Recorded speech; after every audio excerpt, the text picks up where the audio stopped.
O Concello de Carballedo dános a coñecer o concurso Lingua de Namorar, un certame no que poderán participar mozos e mozas de 14 a 35 anos, sen necesidade de acudir a ningures, xa que se desenvolverá online. Bueno, pois Lingua de Namorar é un concurso organizado por a Secretaría Xeral de Política Lingüística.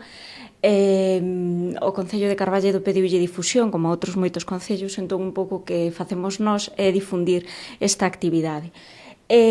Como ti ben dis, é un concurso de mensaxes online, no que as persoas, todos os que queiran participar, pois o único que teñen que facer é entrar nun enderezo web que é www.xunta.es/lingua de namorar.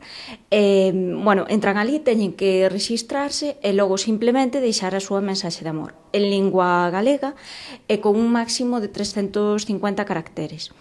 E tamén hai un máximo de dúas mensaxes por persoa.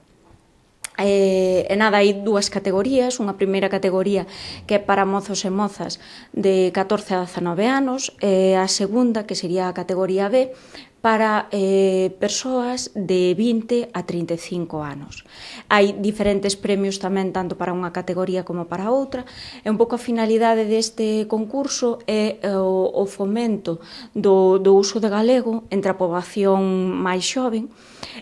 A parte do fomento do uso do galego pois a nivel académico, pois tamén a nivel das súas relacións e a través da utilización das novas tecnoloxías. Crees que o ser na rede é unha vantaxe ou pode perder o seu encanto?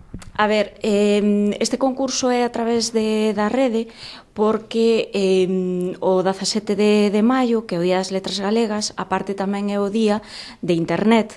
Entón, por eso se fai a través de internet, non? Un pouco para conmemorar tamén o día de internet.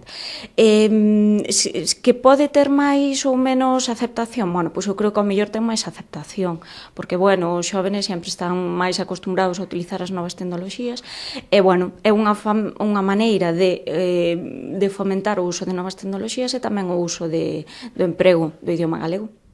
Os interesados terán de prazo ata o 17 de maio para enviar as súas mensaxes, que se publicarán ao instante na mesma web.